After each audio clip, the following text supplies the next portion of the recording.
আজকে তিনটে ভর্তার রেসিপি নিয়ে এসেছি আপনাদের সামনে, সবকটা দেখিয়ে দেবো। একটা ফ্রাইং প্যানে তেল দিয়ে নিয়েছি, আর অবশ্যই আমি আজকের পুরো ভর্তাটাই সর্ষের তেলে করব।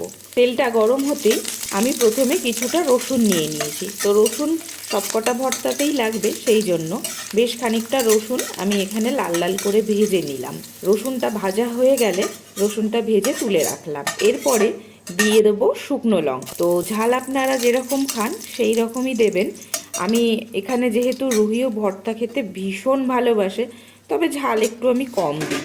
আপনারা চাইলে শুকনো লঙ্কা কাঁচা লঙ্কা দুটোই ব্যবহার করতে পারেন। আমি যেহেতু ঝালটা কম খাবো আজকে, সেই জন্য কম ঝালই ব্যবহার করি। আর এই দেখুন লঙ্কাগুলো হয়ে গেছে। লঙ্কাগুলো তুলে নিয়ে এরপরে আমি খানিকটা পেঁয়াজ ভেজে নেব। আর এইবার পেঁয়াজগুলো আমি বেশি কুচি কুচি করে কাটিনি, মোটামুটি একটু মোটা মোটা করেই কেটেছি। আর আপনারা চাইলে কুচিয়ে দিতে পারেন। আমার এইরকম ভালো লাগে, একটু গোটা গোটা মুখে পড়বে, সেই জন্য এইভাবেই দিচ্ছি। তো পেঁয়াজটাও আমি ভেজে তুলে কিছুটা লাল লাল করে ভেজে নেব। দেখুন পেঁয়াজ ভাজা হয়ে গেছে। এইবারে পেঁয়াজটাও আমি তুলে রাখলাম। এরপর প্রথমেই আমি নিয়ে নিয়েছি কাঁচা টমেটো। আমার ঘরে অনেক কদিন রাখা ছিল, একটু শুকিয়ে এসছে। তবে যদি আপনারা একদম তাজা যেদিন আনবেন বাজার থেকে সেদিনই যদি করতে পারেন, এর টেস্টটা আরও বেশি ভালো লাগবে। যে পাতলা পাতলা করে কেটে নিয়েছি। এইবারে আমি সব কিছু ভেজে নিয়েছিলাম, সেই প্যানটার মধ্যেই ওই যেটুকু তেল আছে ওই তেলটাতেই এই পাতলা পাতলা টমেটোগুলোকে দিয়ে দিয়েছি সাজিয়ে। তো এটাকে আমি এখন ঢেকে দেব। ঢেকে ওটাকে আস্তে আস্তে সিদ্ধ হতে দেবো। সিদ্ধ হবে আর একটু একটু পোড়া পোড়া হয়ে যাবে, মানে একটা স্মোকি ব্যাপার আসবে, সেটা বেশ ভালোই লাগবে। তো আপনারা এই টমেটোটা এমনি ভাতের মধ্যে দিয়েও সিদ্ধ করে নিতে পারেন, বা জলে সিদ্ধ করে নিতে পারেন, অথবা পুড়িয়েও নিতে পারেন। তো এই পোড়াটাতে একটু ভালো টেস্ট আসবে।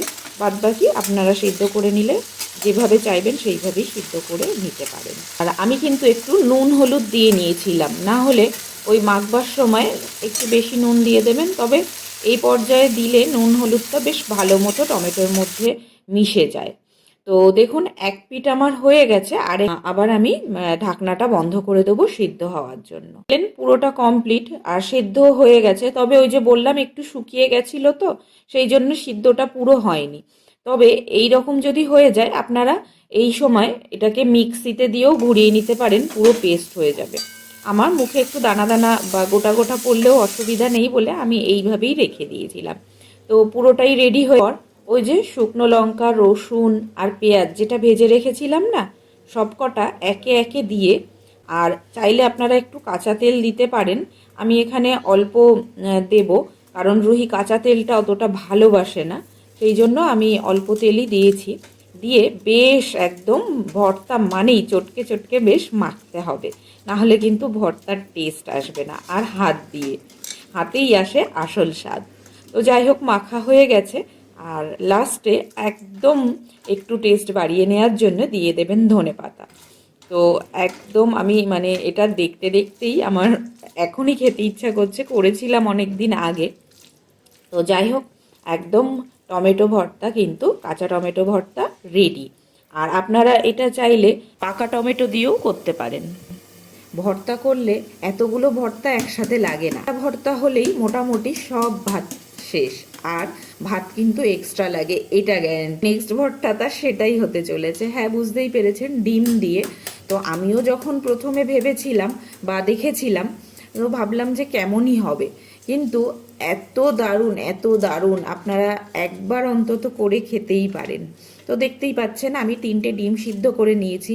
তবে হ্যাঁ, আমার কাছে 3টে ডিম একটু কমই পড়েছে, একটু কম হয়ে গেছিলো, এতটাই ভালো হয়েছিল। তো 3টে ডিম সিদ্ধ করে নিয়েছি, আর ওই যে আগে থেকে ভেজে রাখা রসুন পেঁয়াজ ভাজা আর লঙ্কা ভাজা। আর আপনারা চাইলে একটু কাঁচা লঙ্কা দিয়েই দিতে পারেন, ঝালটা যদি ভালো করে খান।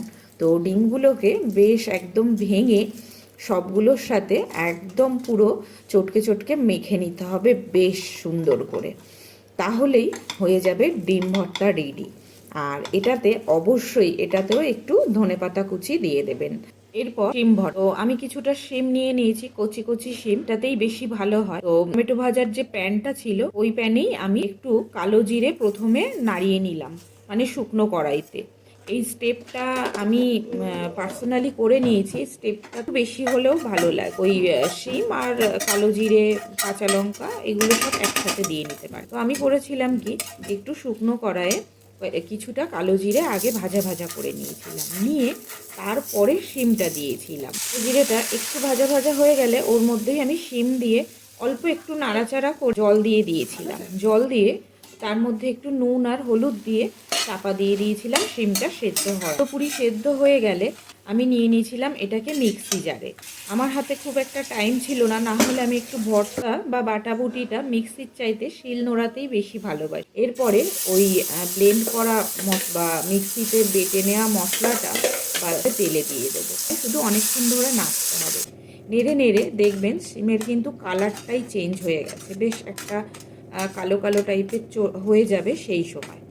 আর ঠিক নামানোর আগে একটু ধনেপাতা ছড়িয়ে দেবেন। ধনেপাতাটা স্কিপ করবেন যারা খান না, আর ধনেপাতা ছাড়াও ভালো লাগে। আমার কাছে অ্যাভেলেবেল ছিল সেই সময়, সেই জন্য দিয়ে নিয়েছিলাম।